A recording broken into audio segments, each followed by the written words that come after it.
bagaimana sih maksudnya seorang tuan rumah yang punya rumah dan melindungi anaknya, tapi data pribadi semua di-share. Coba bagaimana ibu-ibu mana yang nggak marah?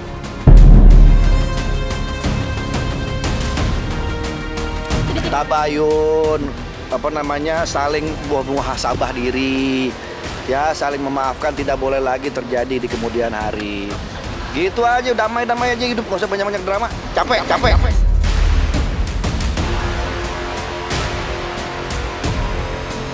Iya, sekarang yang bikin drama siapa? Saya nggak pernah bikin drama.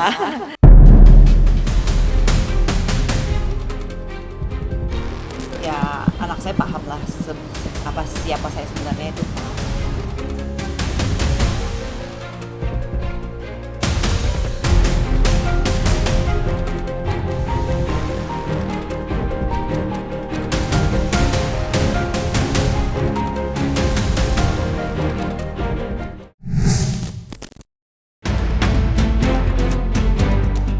Kasus dugaan kekerasan terhadap asisten rumah tangga bernama Herawati yang menyeret nama mantan istri Andre Taulani, yakni Rian Wartia Trigina atau yang akrab disapa Erin, masih terus jadi perbincangan hangat di media sosial. Polemik ini pun seolah belum menemukan titik reda, apalagi satu persatu fakta baru terus bermunculan dan membuat publik semakin penasaran dengan apa yang sebenarnya terjadi. Di tengah ramainya sorotan warganet, kedua belah pihak pun masih sama-sama bertahan dengan versinya masing-masing. Pihak Hera terus membantah sejumlah pernyataan dari Erin, sementara kubu Erin juga tak tinggal diam dan merasa apa yang disampaikan mantan pekerjanya itu telah mencoreng nama baiknya. Namun menariknya, di saat konflik terus memanas dan namanya ramai jadi bahan pembicaraan publik, Erin justru memilih menghadapi situasi ini dengan sikap yang jauh lebih tenang. Alih-alih melontarkan pernyataan panjang, Erin justru tampak lebih memilih menenangkan diri lewat media sosial pribadinya. Dalam unggahannya, ia membagikan untayan ayat suci Al-Quran yang seolah menggambarkan kondisi hatinya saat ini. Selagi kamu berdosa, tapi tetap ibadah. Selagi perlakuanmu tidak merugikan atau mengganggu ketenangan orang lain, tidak ada alasan untuk Allah mempersulit hidupmu dalam segala hal. Unggah Erin. Lalu, seperti apa curhat Erin dalam menghadapi ini semua? Benarkah dirinya mengalami trauma atas kejadian yang saat ini menimpanya? Ya jadi trauma kalau kayak gini caranya kan. Cobalah maksudnya dipahami ini semua. Maksudnya bagaimana sih maksudnya seorang tuan rumah yang punya rumah dan melindungi anaknya, tapi data pribadi semua di-share. Coba bagaimana ibu-ibu mana yang nggak marah, yang nggak berkenan lah. Ya anak saya paham lah siapa saya sebenarnya itu paham. Karena nama baik saya sudah sangat tercemar. Pokoknya nama baik saya jadi jelek seperti ini. Walaupun ya dia misalnya tidak akan. Pasti kita pengen ekspresinya, mengedepankan estetika. Kan dokter sampaikan. Jelas tadi mendengarkan. Tak lama setelah unggahan Erin ramai dibicarakan, warganet justru mulai mengait-ngaitkannya dengan postingan Andre Taulani yang muncul tak berselang lama kemudian. Meski membahas hal berbeda, banyak netizen merasa ada pesan tersirat dari unggahan keduanya yang sama-sama menyinggung soal perjuangan mencari kebenaran. Dalam postingannya, Andre diketahui ikut menyoroti polemik lomba cerdas cermat yang menyeret nama Joshua Alexandra, seorang anak yang diduga menjadi korban kecurangan dalam ajang tersebut. Lewat unggahan itu, Andre tampak menunjukkan kepeduliannya terhadap keadilan, terutama bagi anak-anak yang merasa dirugikan dalam sebuah kompetisi.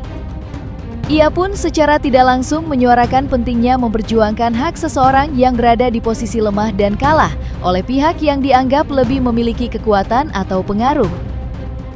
Karena itulah, unggahan Andre langsung ramai dikaitkan dengan situasi yang tengah dihadapi Erin saat ini. Jangan takut, yang benar adalah benar, yang salah adalah salah. Harga mati tidak akan tertukar. Allah Maha Mengetahui. Tulis Andre dalam akun media sosialnya. Lantas, benarkah postingan ini juga ada kaitannya dengan perjuangan Hera dalam mengungkap kasus kekerasan yang dialaminya? Dan seperti apa pula reaksi Andre Taulani usai namanya ikut terseret dalam kasus yang melibatkan Erin. Gak usah nanya-nanya gua, nggak ada urusan sama gua. Katanya masih banyak gaji yang ditahan Pak Andre sampai Nggak ada. Gua nggak ada urusan sama dia. Udah jantan-jantannya gua lagi. Suruhan Pak Andre lah ini. kalau kamu ada bukti ada bukti kamu silahkan laporkan aja bayar Iya, gitu. emang bener kan? Tapi intinya teman-teman rekan media ini nggak ada kaitannya dengan Pak Andre. Iya, nggak ada kaitannya, kasihan gitu loh. Nggak ada kaitannya. Nggak ada. Ini nggak ada kita. Ya tidak ada menyinggung tentang Pak Andre enggak. Iya. Ini hanya seperti saya sampaikan tadi dan rekan-rekan juga bahwa ini dalam proses kita mencari keadilan terhadap seorang ART ya, yang dimana ya ada dugaan lah terkait penganiayaan yang dilakukan oleh majikannya. Hanya memperluruskan itu saja. Iya. Ya udah terserah. ART dari mana? Gua nggak ikut-ikutan. Please, kalau pemberitaan jangan bawa-bawa nama Taulani, oke? Taulani itu isinya orang-orang baik. Ardio Taulani anak gue, Arkenzi Taulani anak gue, Arlova Taulani, Andre Taulani, Taulani TV. Ya, jadi kalau pemberitaan jangan bawa-bawa nama Taulani. Ya, Taulani itu predikat untuk orang-orang baik. Enggak sih, saya nggak pernah ada komunikasi dan saya emang nggak pernah bawa-bawa nama Taulani lagi. Oke. Iya, sekarang yang bikin drama siapa? Saya nggak pernah bikin drama. Di sisi lain, hingga saat ini pihak Erin juga masih terus memperjuangkan keadilan atas dugaan fitnah yang disebut berasal dari penyalur asisten rumah tangga Nia Damanik. Di tengah panasnya konflik yang terus jadi sorotan publik, Erin tampaknya memilih untuk tidak hanya diam menerima berbagai tudingan yang menyerang dirinya. Ibu 3 anak itu justru semakin menunjukkan keseriusannya untuk membawa persoalan ini ke jalur hukum. Erin merasa nama baiknya telah dicemarkan, sehingga ia ingin semua tuduhan yang beredar bisa dibuktikan secara jelas dan terang. Lewat kuasa hukumnya, Sunan Kalijaga, Erin bahkan disebut siap membongkar kasus ini hingga ke akar-akarnya. Pihaknya ingin mencari tahu bagaimana awal mula tudingan tersebut bisa menyebar luas dan menjadi konsumsi publik.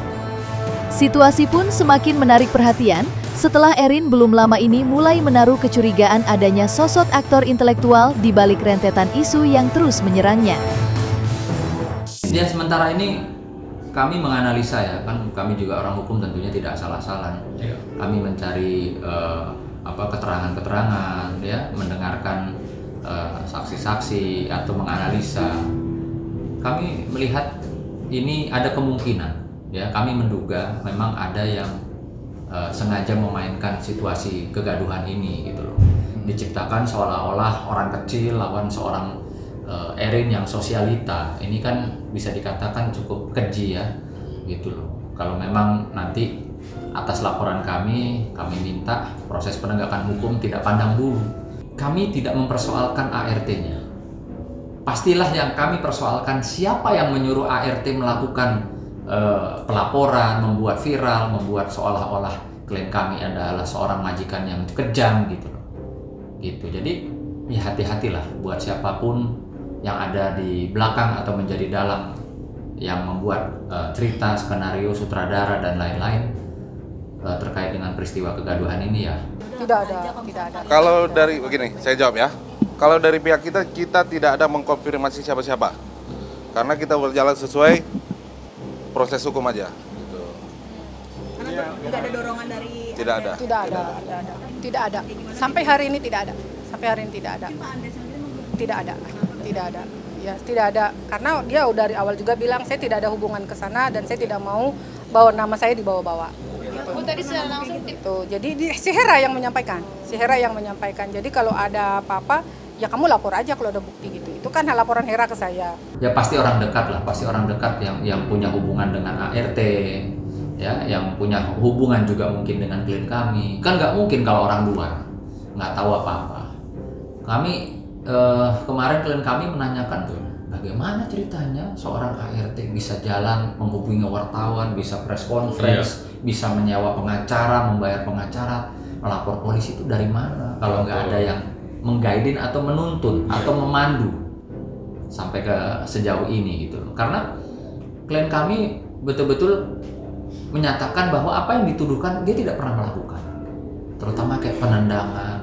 Saya rasa klien saya juga nggak pernah ikut bela diri ya, karena orang bisa tendang itu kan pasti Kalau ibu-ibu rasanya nggak mungkin. Kalau tempeleng ya, bahasanya saya pernah ditempeleng, mungkin masih masuk akal. Tapi kalau bilang dipukul, dianiaya, lalu ditendang, itu kayaknya ya silakan saja. Saya udah bilang, ini negara hukum, bukan negara viral. Artinya yang viral belum tentu benar, yang diam juga belum tentu salah. Jika menilik ke belakang, sejak awal, Rian Wartiatri Gina memang terlihat fokus mengusut persoalan ini lewat laporan yang ditujukan kepada Hera dan juga Nia Damanik selaku penyalur asisten rumah tangga. Erin merasa berbagai tudingan yang diarahkan kepadanya telah merusak nama baik dan membentuk opini negatif di tengah publik.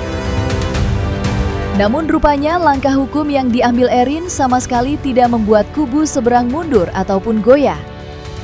Hera dan Nia justru tetap bertahan dengan pernyataannya masing-masing. Bahkan keduanya terus membantah berbagai tudingan balik yang dilayangkan pihak Erin terkait dugaan penganiayaan maupun persoalan lain yang kini ikut menyeret nama mereka. Lantas seperti apa reaksi pihak Erin menyikapi bantahan yang diungkap oleh pihak Herawati dan Nia Damanik? Dan seperti apa pandangan Niko Kilikili menyikapi perjalanan kasus ini?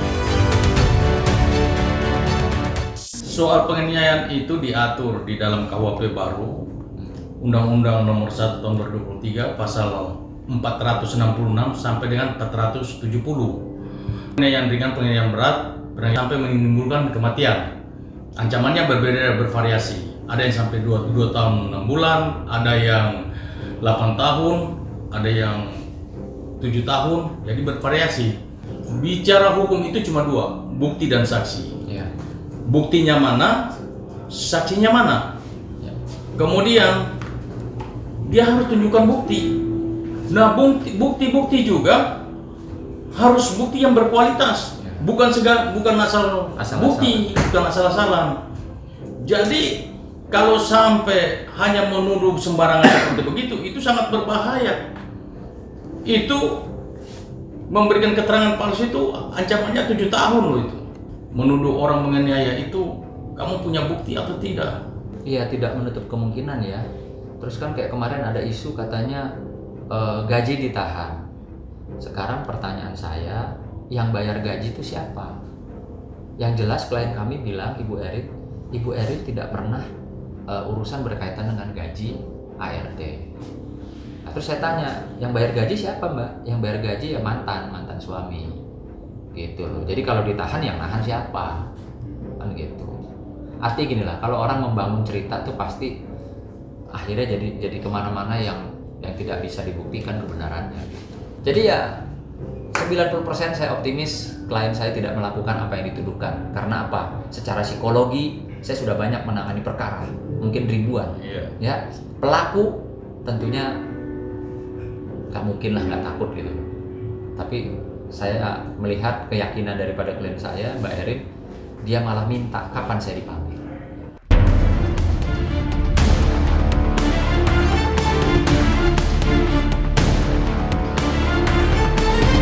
Nah, selesai sudah Cumi Lovers. Jangan lupa untuk like, subscribe, dan juga share channel YouTube Cumi Cumi.